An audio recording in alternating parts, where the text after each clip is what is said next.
দর্শক স্বাগত দীপ্ত সংবাদে, সাথে আছি আমি নুজহাত রাহনুমা।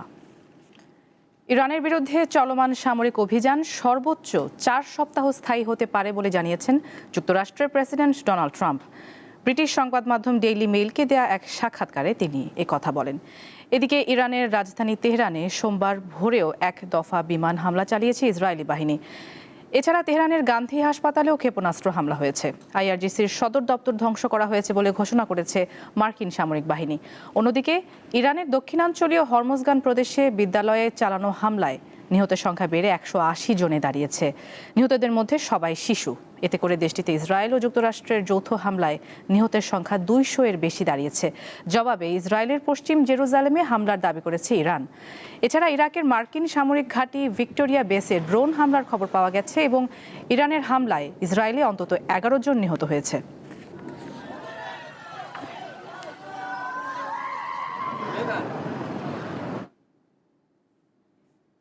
কে হচ্ছেন ইরানের পরবর্তী সর্বোচ্চ নেতা? যুদ্ধের মধ্যেও চলছে এই আলোচনা। এর মধ্যে আছেন আয়াতুল্লাহ আলী খামেনির দ্বিতীয় ছেলে মুস্তফা খামেনি ও অ্যাসেম্বলি অফ এক্সপার্টসের deputy chairman Ali Reza Arafi. এছাড়া আলোচনায় রয়েছেন কয়েকজন কট্টরপন্থী আলেম। মুসলমান প্রধান ইরানে ক্ষমতার কাঠামো অন্য দেশগুলোর মতো নয়। প্রেসিডেন্ট সরকার প্রধান হলেও প্রত্যক্ষ কিংবা পরোক্ষভাবে মূল ক্ষমতা থাকে সর্বোচ্চ নেতার হাতে। গত 37 বছর এই নেতারা শুনেছিলেন আয়াতুল্লাহ আলী খামেনি। যুক্তরাষ্ট্র ও ইসরায়েলের যৌথ হামলায় খামেনির মৃত্যুতে প্রশ্ন উঠছে জ্বালানি ও খনিজ সম্পদে সমৃদ্ধ ইরানের ভবিষ্যৎ নিয়ে। দেশটির পরবর্তী নেতৃত্বে কারা আসবেন এ নিয়ে চলছে আলোচনা। ইরানের সংবিধান অনুযায়ী সর্বোচ্চ নেতার মৃত্যুতে দেশের দায়িত্ব নেয় 3 সদস্যের একটি পরিষদ, যার নেতৃত্বে থাকেন প্রেসিডেন্ট, বিচার বিভাগের প্রধান ও গার্ডিয়ান কাউন্সিলের একজন ধর্মীয় নেতা। এরই মধ্যে এই পরিষদ গঠনের ঘোষণা দিয়েছে তেহরান। বিশ্লেষকরা বলছেন, চলমান সংকটের মধ্যে সংবিধান মেনে সর্বোচ্চ নেতার নিয়োগের প্রক্রিয়া শুরু করা বেশ কঠিন হবে। 88 জন জ্যেষ্ঠ আমলের সমন্বয়ে গঠিত অ্যাসেম্বলি অব এক্সপার্টস সর্বোচ্চ নেতা বাছাই করে। খামেনির উত্তরসূরি হিসেবে এরই মধ্যে বেশ কয়েকটি নাম ঘুরপাক খাচ্ছে গণমাধ্যমে। এর মধ্যে রয়েছেন খামেনির দ্বিতীয় ছেলে মোজতবা খামেনি, অ্যাসেম্বলি অব এক্সপার্টসের ডেপুটি চেয়ারম্যান ও খামেনির ঘনিষ্ঠ আলী রেজা আরাফি, কট্টরপন্থী আলেম ও অ্যাসেম্বলি অব এক্সপার্টসের সদস্য মোহাম্মদ মেহেদি মীর বাঘেরি, রুহুল্লাহ খোমেনির নাতি হাসান খোমেনি ও জ্যেষ্ঠ আলেম হাশেম হোসেইনি বুশেহরি। 1989 সালে ইসলামী প্রজাতন্ত্রের প্রতিষ্ঠাতা আয়াতুল্লাহ রুহুল্লাহ খোমেনির মৃত্যুর দিনই আলী খামেনিকে দেশটির সর্বোচ্চ নেতা করা হয়েছিল। আশরাফ শুভ, দীপ্ত, বার্তাকক্ষ। যুক্তরাষ্ট্র ও ইসরায়েলের যৌথ অভিযান চলছে ইরানে। তাদের হামলায় নিহত হয়েছেন ইরানের সর্বোচ্চ নেতা তথা শিয়া ধর্মগুরু আয়াতুল্লাহ আলী খামেনি। এছাড়া ইরানের আরও কয়েকজন নেতা রয়েছেন দুই দেশের হিট লিস্টে। এবার এ নিয়ে থাকছে একটি প্রতিবেদন। চলতি বছরের 27 ফেব্রুয়ারি যৌথভাবে ইরানকে নিশানা করে ইসরায়েল এবং যুক্তরাষ্ট্র।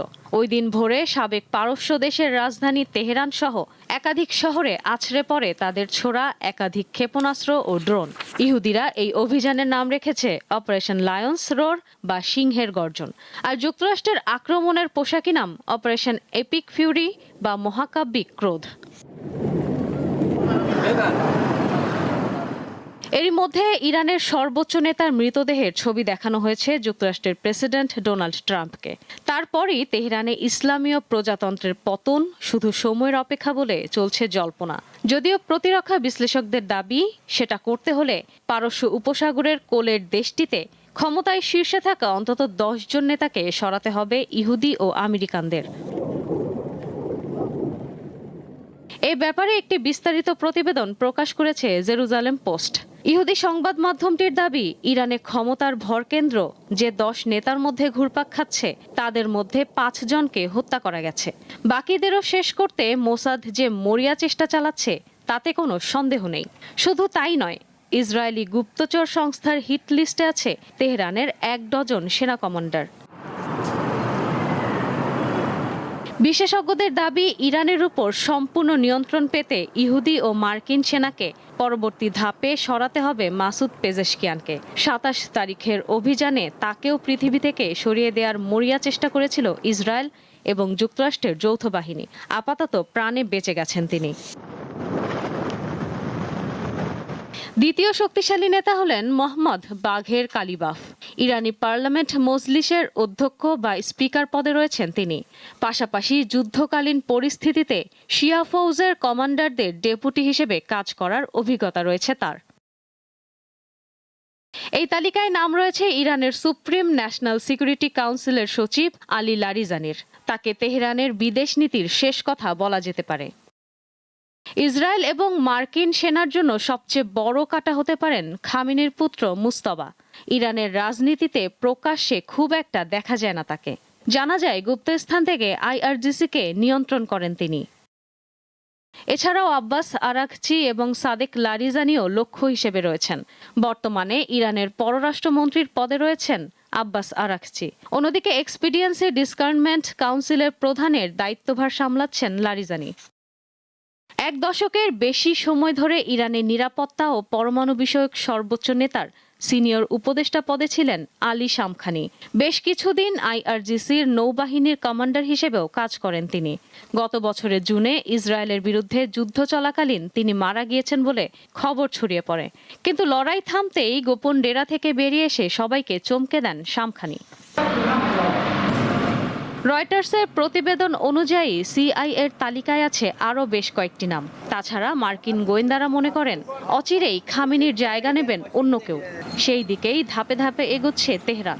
আর তাই খামেনির মৃত্যুতে এখনই যুদ্ধ থামাতে রাজি নন ট্রাম্প। ইশরাত সুমা, দীপ্ত বার্তা কক্ষ। ইরানে হামলা ও খামেনির হত্যার প্রতিশোধ নিতে ইসরায়েলে হামলা চালিয়েছে সশস্ত্র গোষ্ঠী হিজবুল্লাহ। এর প্রতিক্রিয়ায় লেবাননের রাজধানী বৈরুতে হিজবুল্লাহকে লক্ষ্য করে হামলা শুরু করেছে ইসরায়েল। স্থানীয় সময় সোমবার ভোরে ইসরায়েলের হাইফা শহরের একটি সামরিক ঘাঁটিতে হামলার দাবি করেছে লেবাননের সশস্ত্র গোষ্ঠী হিজবুল্লাহ। লেবানন ও তার জনগণকে রক্ষা এবং ইসরায়েলি আগ্রাসনের জবাব দিতে এই হামলা চালানো হয়েছে বলে এক বিবৃতিতে জানিয়েছে গোষ্ঠীটি। এদিকে হিজবুল্লাহর হামলার জবাবে লেবাননকে লক্ষ্যবস্তু করে হামলা চালাচ্ছে ইসরায়েল। সোমবার সকাল থেকে রাজধানী বৈরুত সহ দেশটির বিভিন্ন অঞ্চল ইসরায়েলি হামলায় বিপর্যস্ত হয়ে পড়ে। হামলার পাশাপাশি লেবাননের দক্ষিণাঞ্চলে 53টি গ্রাম ও শহরের বাসিন্দাদের তাদের ঘরবাড়ি ছেড়ে যেতে নির্দেশ দিয়েছে ইসরায়েলি সামরিক বাহিনী।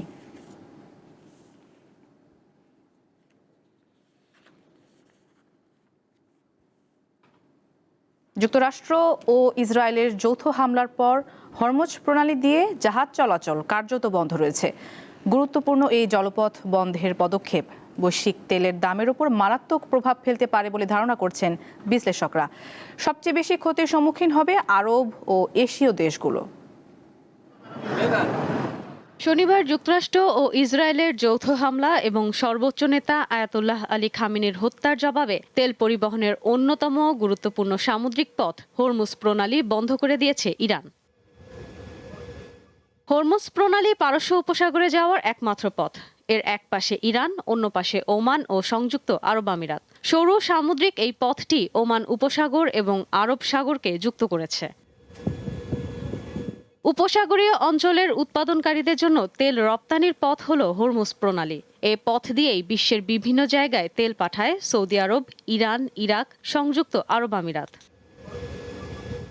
প্রতিদিন প্রায় 2 কোটি ব্যারেল তেল এই প্রণালী দিয়ে যায়। এছাড়া বিপুল পরিমাণ তরলীকৃত প্রাকৃতিক গ্যাস পরিবহন হয় এই প্রণালী দিয়ে।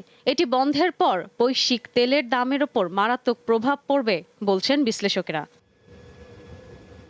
রোববার সকালে অপরিশোধিত তেলের দাম ছিল ব্যারেল প্রতি প্রায় $73। বিশেষজ্ঞদের শঙ্কা, হরমুজ প্রণালী অবরোধের কারণে তেলের দাম ব্যারেল প্রতি $100 ছাড়াতে পারে।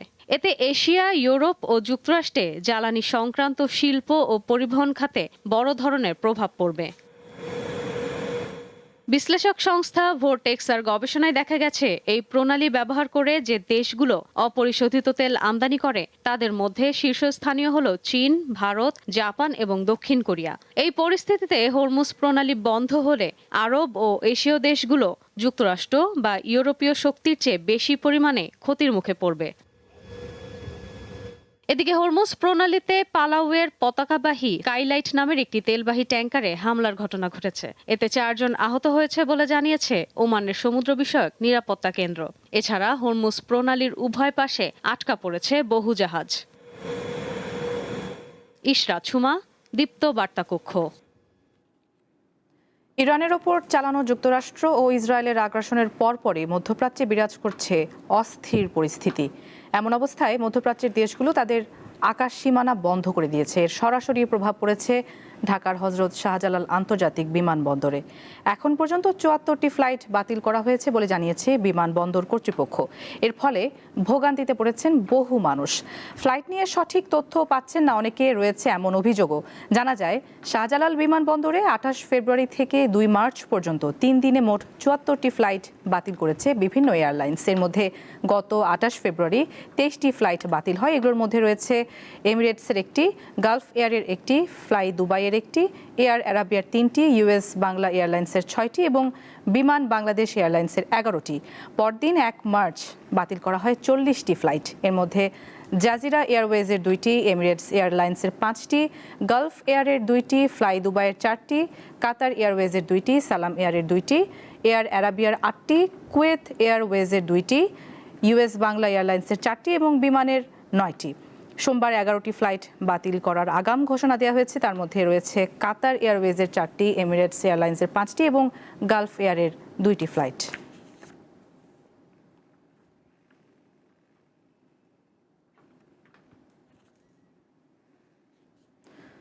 রাশিয়া ইউক্রেন যুদ্ধের ধকল এখনও কাটিয়ে উঠতে পারেনি বিশ্ব। তার মধ্যেই শুরু হয়েছে ইরান, ইসরায়েল ও যুক্তরাষ্ট্রের লড়াই। এই যুদ্ধ দীর্ঘস্থায়ী হলে দেশের সামষ্টিক অর্থনৈতিক স্থিতিশীলতার উপরও প্রভাব পড়তে পারে। আর তাই চ্যালেঞ্জ মোকাবিলার জন্য নতুন সরকারকে এখন থেকেই পদক্ষেপ নেওয়ার আহ্বান বিশেষজ্ঞদের। করোনা মহামারী ও রাশিয়া ইউক্রেন যুদ্ধের কারণে ইতিমধ্যেই অর্থনৈতিক সংকটের মধ্যে দিয়ে যাচ্ছে বাংলাদেশ। এই অবস্থায় উপসাগরীয় অঞ্চলে যুদ্ধের কারণে দেশের অর্থনীতিতে আরও বেশি নেতিবাচক প্রভাবের শঙ্কা দেখা দিয়েছে। অর্থনীতিবিদরা বলছেন, ইরান ও ইসরায়েলের সাথে বাংলাদেশের সরাসরি অর্থনৈতিক সম্পর্ক খুব বেশি নেই। তবে এই যুদ্ধ দীর্ঘস্থায়ী হলে দেশের সামষ্টিক অর্থনৈতিক স্থিতিশীলতার উপর প্রভাব পড়তে পারে। বাংলাদেশের জ্বালানি উপকরণের প্রায় 80% আমদানি হয় হরমুজ প্রণালী দিয়ে। এটি বন্ধ বা সীমিত হলে দেশে জ্বালানি আমদানি ব্যয় কয়েক গুণ বেড়ে যাবে। এমনকি ব্যাপক জ্বালানি সংকট দেখা দিতে পারে। মধ্যপ্রাচ্যের দেশগুলোই বাংলাদেশের প্রধান শ্রমবাজার। সুতরাং দীর্ঘমেয়াদী যুদ্ধ পরিস্থিতি সেখানে শ্রমবাজারে সংকট তৈরির পাশাপাশি নতুন শ্রমিক নিয়োগে অনাগ্রহ সৃষ্টি করতে পারে বলে জানিয়েছেন বিশেষজ্ঞরা। জ্বালানি তেলের দাম বাড়লে পণ্যের দামও বাড়ে, জাহাজের খরচ বেড়ে যায়, ইন্স্যুরেন্স খরচ বেড়ে যায়, জাহাজগুলো ওইদিকে যেতে চায় না। ফলে অনেকগুলো প্রতিক্রিয়া ঘটবে অর্থনীতিতে নেতিবাচক। ফলে নতুন সরকার যে অর্থনীতি পুনর্গঠনের যে উদ্যোগটা নেওয়ার কথা এখন, তাতে শুরুতেই একটা বড় ধরনের ধাক্কা আসবে আমাদের। বিশেষজ্ঞরা বলছেন, মধ্যপ্রাচ্যে এই যুদ্ধ দীর্ঘস্থায়ী হলে বহুমুখী সংকট দেখা দেবে বাংলাদেশে। ডলার সংকটের পাশাপাশি রিজার্ভেও টান পড়তে পারে। বৈদেশিক ঋণ পাওয়া কঠিন হতে পারে, বাড়তে পারে মূল্যস্ফীতির হার। আমাদের তো এখন কৃচ্ছ্রতা সাধনের ব্যাপার আছে, সতর্ক হওয়ার ব্যাপার আছে। সরকার বড় ধরনের কোনো মেগা প্রকল্পে যাবে না, যুদ্ধের গতি প্রকৃতি দেখে যাবে, জ্বালানির বিকল্প উৎস খুঁজবে, প্রবাসীদের বিদেশে পাঠানোর ব্যাপারে বিকল্প জায়গাগুলো খুঁজতে শুরু করবে। এই যুদ্ধ স্থায়ী হলে সারা বিশ্বের জন্যই একটা সংকট তৈরি করবে। ফলে বাংলাদেশের অবিলম্বে প্রস্তুত থাকতে হবে বলছেন বিশেষজ্ঞরা। বড় সূত্র হলো প্রবাসীরা পাঠায়। ইশরাত সুমা, দীপ্ত বার্তা কক্ষ। 1971 সালের 2 মার্চ পাকিস্তানিদের রক্তচক্ষু উপেক্ষা করে বাংলাদেশের প্রথম পতাকা উড়ানো হয়েছিল ঢাকা বিশ্ববিদ্যালয়ের কলা ভবনের সামনে। লাল সবুজের সেই পতাকাই হয়ে ওঠে বাঙালির মুক্তির প্রতীক। জাতীয় পতাকার এই মর্যাদা রক্ষার দায়িত্ব নতুন প্রজন্মের, এমনটাই মনে করছেন বীর মুক্তিযোদ্ধারা। 1970 সালের 6 জুন ঢাকা বিশ্ববিদ্যালয়ের এই হলের একটি কক্ষে তরুণ ছাত্রনেতারা ঠিক করেছিলেন একটি পতাকার নকশা, পরিমাপ ও রং। পরে শিবনারায়ণ দাসের হাতে সম্পূর্ণ হয় মানচিত্র খচিত বাংলাদেশের প্রথম পতাকা। তার প্রায় 9 মাস পর 1971 সালের 2 মার্চ কলাভবনের সামনে ইতিহাসের সেই মুহূর্ত। ডাকসুর তৎকালীন ভিপি আসম আব্দুর রব সবুজ জমিনে লাল বৃত্তাকার পতাকা উত্তোলন করে ছাত্র জনতার উপস্থিতিতে। সেই উত্তোলনই হয়ে ওঠে স্বাধীন বাংলাদেশের সার্বভৌমত্বের ঘোষণার দৃশ্যমান প্রতীক। স্বাধীনতার পর মানচিত্র বাদ দিয়ে বর্তমান রূপ পায় বাংলাদেশের জাতীয় পতাকা, কিন্তু এর জন্মলগ্নের ইতিহাস জড়িয়ে আছে ছাত্র আন্দোলন, গণ অভ্যুত্থান আর ৭১-এর মুক্তির সংগ্রামের সঙ্গে। এই প্রজন্মের কাছে তাই জাতীয় পতাকা গর্বের ও সম্মানের। পতাকা হচ্ছে যে একটা ন্যাশনাল প্রাইড, খুব সুন্দর একটা অনুভূতি, এটা দেখতেও ভালো লাগে, প্লাস আমাদের মনে অবশ্যই একটা বড় ইম্প্যাক্ট ফেলে। আমার কাছে পতাকা আমার অস্তিত্বের প্রতীক, আমার জীবন ইতিহাসের গাথা, আমার জাতিসত্তার সর্বোচ্চ এবং পরম পবিত্র জিনিস। যাদের ত্যাগের বিনিময়ে বাংলাদেশ পেল স্বাধীন পতাকা, তাদের কাছে লাল সবুজের এই প্রতীক যেন নিজেদেরই প্রতিচ্ছবি। আমার পতাকাটা কিন্তু আমার সম্মান, আমার পতাকাটা আমার ঠিকানা, আমার পতাকাটা আমার আত্মমর্যাদা। এই পতাকাটা আনতে গিয়ে তো হাজার হাজার মানুষ জীবন দিল, হাজার হাজার মানুষ, হাজার হাজার মা বোনের ইজ্জত সম্ভ্রম নষ্ট হইল। এই ৭১ সালে এই পতাকাটা আমরা যখন উড়ে ধরছি, তখন আমাদের শরীরকেই যেন বাংলাদেশের মাঝে আমরা দেখাইছি যে এটাই আমি। পতাকার মর্যাদা রক্ষায় নতুন প্রজন্মকে দায়িত্বশীল হওয়ার আহ্বান বীর মুক্তিযোদ্ধাদের। বৈষম্যহীন সমাজ, আত্মমর্যাদাশীল জাতি এবং দুর্নীতিমুক্ত একটা বাংলাদেশ, তাইলে আমার পতাকার সম্মান আরো বৃদ্ধি পাবে। পতাকা যতদিন একটা ইয়াং জেনারেশন বুকে নিবে বা নিউ জেনারেশন টু কাম পতাকা বুকে নিয়ে যখন দাঁড়াবে, তখন আসলে আমাকেই নিয়ে দাঁড়াবে, আমি তার বুকের মাঝে থাকবো। লাল সবুজের পতাকা শেখায় মাথা উঁচু করে দাঁড়াতে, যোগায় অন্যায়ের বিরুদ্ধে রুখে দাঁড়ানোর শক্তি। স্বাধীনতার চেতনা ধারণ করে আগামীর বাংলাদেশ গড়াই হোক তরুণদের অঙ্গীকার, এমনটাই প্রত্যাশা মুক্তিযোদ্ধাদের। জহুরুল মোহসান, দীপ্ত সংবাদ, ঢাকা।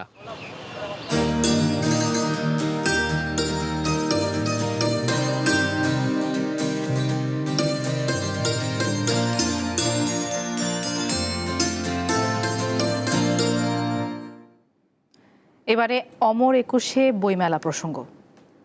রোজার প্রভাব পড়েছে বইমেলায়। দিনের বেলায় পাঠক ক্রেতাদের ভিড় কম থাকায় মেলা প্রাঙ্গণে এখন অনেকটাই নিস্তব্ধতা। তবে পাঠকদের প্রত্যাশা শিগগিরই এই নীরবতা কাটবে। বসন্তের বিকেলে যে মেলা প্রাঙ্গণ মুখর থাকার কথা ছিল তারুণ্যের উচ্ছ্বাসে, সেখানে এখন অনেকটাই নিস্তব্ধতা।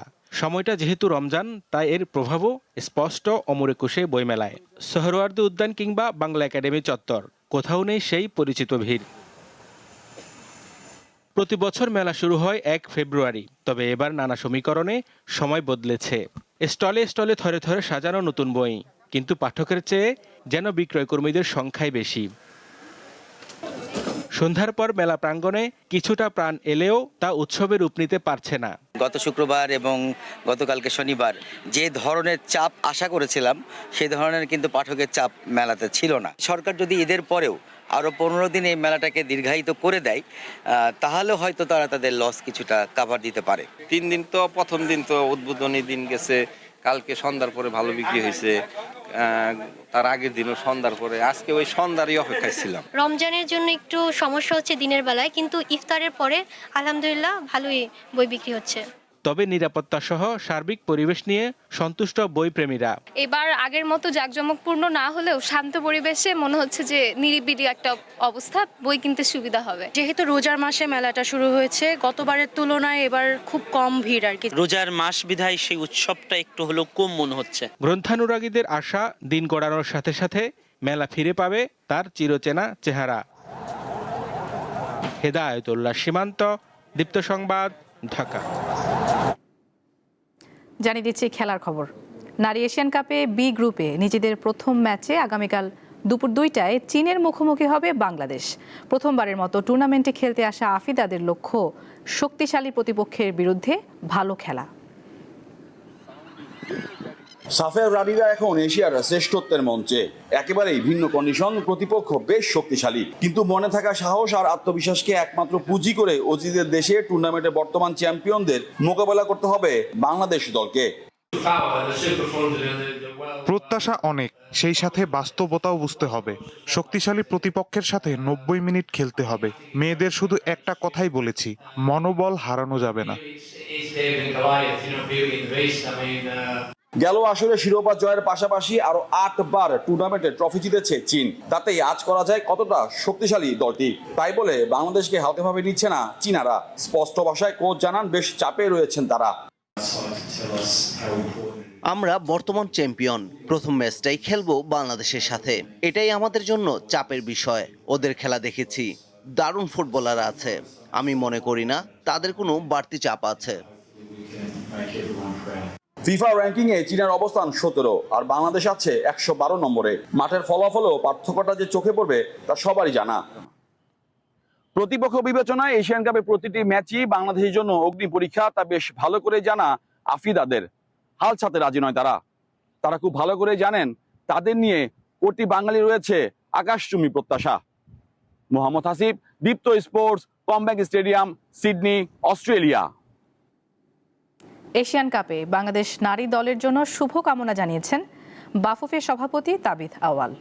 শক্তিশালী প্রতিপক্ষের বিরুদ্ধে বাংলাদেশ ভালো খেলবে বলে প্রত্যাশা ব্যক্ত করেন তিনি। এই পর্যায়ে আমাদের নারী দল বা পুরুষ দল কেউই এই পর্যায়ে এত টপ লেভেলে খেলতে পারেনি। আর বিশেষ করে আমাদের নারী দলের জন্য অফকোর্স আমাদের সবার অভিনন্দন আছেন যে তারা র্যাঙ্কিংয়ে অনেক গতিতে এগিয়ে গিয়েছিল। এখন এশিয়ার টপ টিমের সাথে তারা খেলছে, বাট এশিয়ার টপ টিমও কিন্তু ওয়ার্ল্ডেরও একটা টপ টিম। চায়না কিন্তু কোনো বিশ্ব ওয়ার্ল্ড কাপে তারা খেলে। বাট আমরা কনফিডেন্ট যে আগামীকাল চায়নার সাথে আমরা ভালো খেলা উপহার দিব। তারা যতটুকু দিতে পারে দেশের জন্য, নিজের জন্য, তারা অবশ্যই খেলে। আর খেলার থেকে হার জিত তো থাকবে, কিন্তু হৃদয় জিতা আর কোনো ব্যক্তিগত প্লেয়ার যদি ক্লাবের কোনো কন্ট্রাক্ট পেতে পারে সেগুলোর জন্য আমরা লক্ষ্য রাখতে পারি সামনে। এই ছিল এখনকার মতো। পরবর্তী সংবাদ দুপুর 2টায় দেখার আমন্ত্রণ। এছাড়া আরও তথ্যের জন্য চোখ রাখুন দীপ্ত ডিজিটাল প্ল্যাটফর্মগুলোতে। ধন্যবাদ।